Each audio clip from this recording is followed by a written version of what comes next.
जयराम जी की दोस्तों, आज मैं जो नया मुद्दा आप सबके सामने लेके आई हूँ वो है अकेलापन। हाँ, अकेलापन। अब आप सोचोगे ये कैसा मुद्दा हुआ? अकेलेपन से क्या दिक्कत हो रही है भाई? ये कोई मुद्दा है? जी हाँ दोस्तों, आज हमारे देश में धीरे धीरे जिस तरह एकल परिवार बढ़ते जा रहे हैं, तो अकेलेपन की समस्या भी दिन पर दिन बढ़ती जा रही है, जिसके कारण समाज में बहुत सारी ऐसी परेशानियां हैं जो उभर कर सामने आ रही हैं। आपको मैं कुछ ऐसे उदाहरण दूंगी जो सुनकर आपको लगेगा कि हाँ, अकेलापन सच में एक सज़ा है। बहुत पहले की बात है, मैं अपने मम्मी पापा के पास रहने गई हुई थी। तो मेरे पापा को पेड़ पौधों का बड़ा शौक़ है। उन्होंने घर में एक बड़ा सुंदर बगीचा बना रखा है। अब जब मैं बगीचे में घूमने निकली तो देखा वहाँ पे सुंदर सुंदर फूल, प्यारे प्यारे हरे हरे रंग के पेड़ पौधे देखकर बड़ा आनंद आ रहा था, जिसमें कुछ आम के वृक्ष भी हैं, आड़ू के भी हैं, जामुन के भी हैं, क्योंकि पापा को इन सब चीज़ों का बड़ा शौक़ है। तो वो देख के मुझे बड़ा आनंद आया कि वाह, सुबह उठ के अगर यहाँ पे घूमा जाए तो आँखों को कितना सुकून मिलता है, हमारे दिल को कितना अच्छा लगता है ये सब देखकर।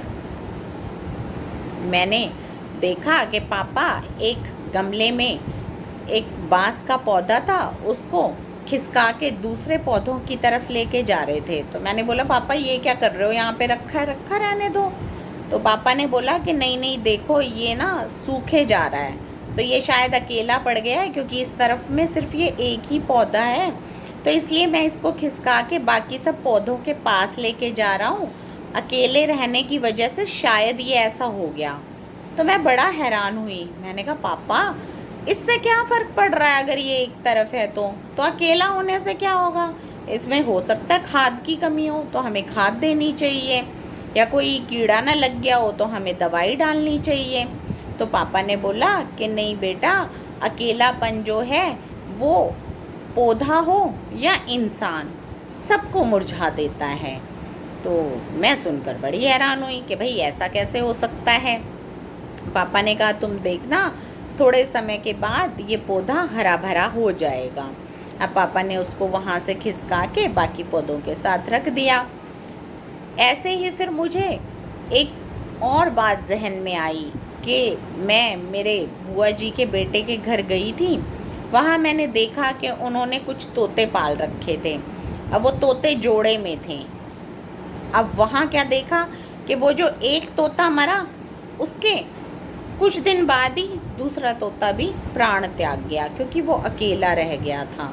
तो पापा ने ये तो सही कहा कि अकेले रहना बड़ा मुश्किल है, और अकेले रहने से दूसरा जो अकेला रह गया वो इतना दुखी हो जाता है कि वो अच्छे से अपनी ज़िंदगी जी ही नहीं पाता है। तो पापा ने बिल्कुल सही कहा था। वो बात मुझे ध्यान आई कि हाँ, मैं भैया के घर गई थी तो वहाँ पे भी तो ऐसे ही हुआ था कि वो एक तोता अगर मर गया तो उसकी याद में वो दूसरा तोता भी दुखी होकर अपने प्राण उसने त्याग दिए। तो अकेले रहना सच में बड़ा मुश्किल है।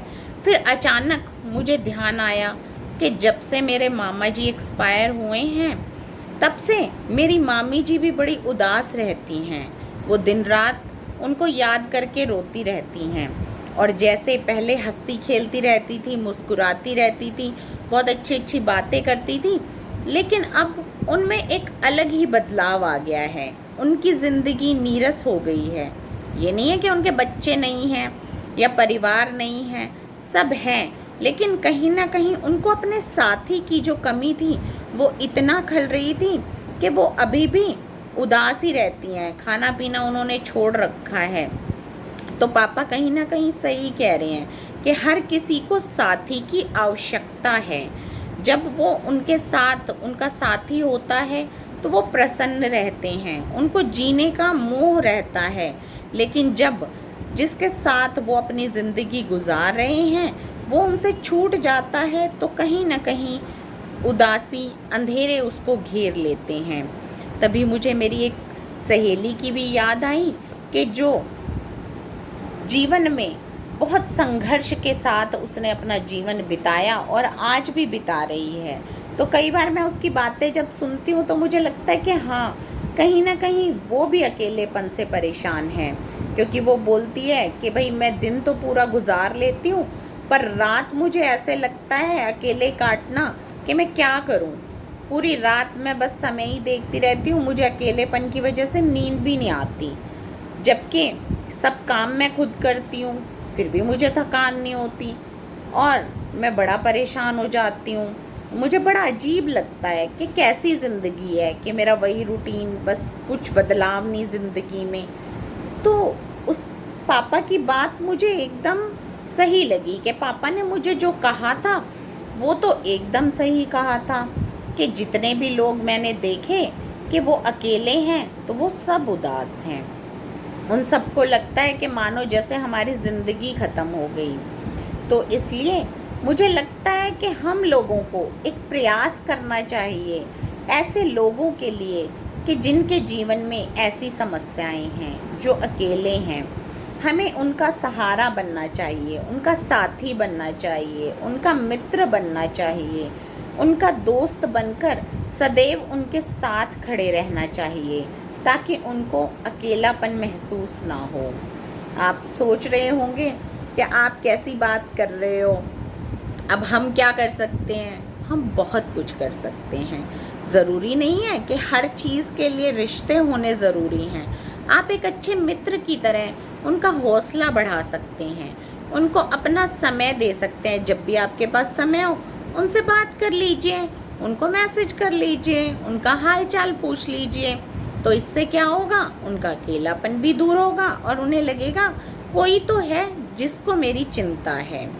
तो इसलिए दोस्तों, इससे हमें ये शिक्षा मिलती है कि हम अकेलेपन से जो जूझ रहे लोग हैं उनको मरने के लिए, बुझने के लिए अकेला ना छोड़ दें।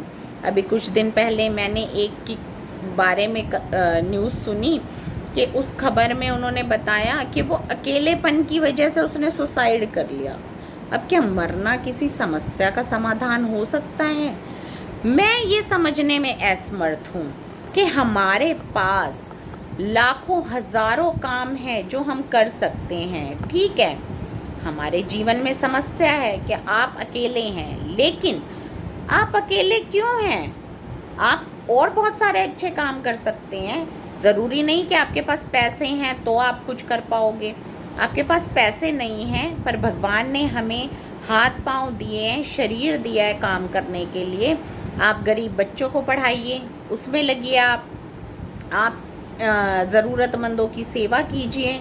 उनको अगर कोई समस्या है तो कैसे उनकी समस्या का हम समाधान कर सकते हैं, हम ऐसा भी कुछ कर सकते हैं कि जिससे हम व्यस्त हों और जिससे हमें दिली सुकून मिले कि हमने कुछ अच्छा किया, कुछ अलग किया, और जिससे हमारा अकेलापन दूर हो सके। तो इसलिए दोस्तों, हमारे लिए बहुत ज़रूरी है कि हम अपने आसपास ऐसे लोगों पर नज़र बना के रखें जो अकेले हैं, जिनके साथ कोई नहीं है, या हैं वो उनके पास नहीं है, कहीं दूर विदेश में रहते हैं या दूसरी किसी जगह पे राज्य में रहते हैं कि नौकरी के सिलसिले में तो आ नहीं पाते। तो ये हमारी जिम्मेदारी है कि हम उनको अकेला महसूस ना होने दें और उनके दोस्त मित्र बनकर सदैव उनके साथ खड़े रहें। दोस्तों, इसी के साथ मैं कीर्ति शर्मा विराम लेती हूँ। उम्मीद है आप मेरी इस बात से सहमत होंगे और हमारे आसपास जो भी लोग अकेलेपन का शिकार हैं उनको मित्र बनकर, उनको पॉजिटिव करके, उनकी सोच को बदलकर, उनको अच्छी शिक्षा देकर हमेशा प्रसन्न रखने का प्रयास करेंगे। धन्यवाद। जय हिंद, जय भारत।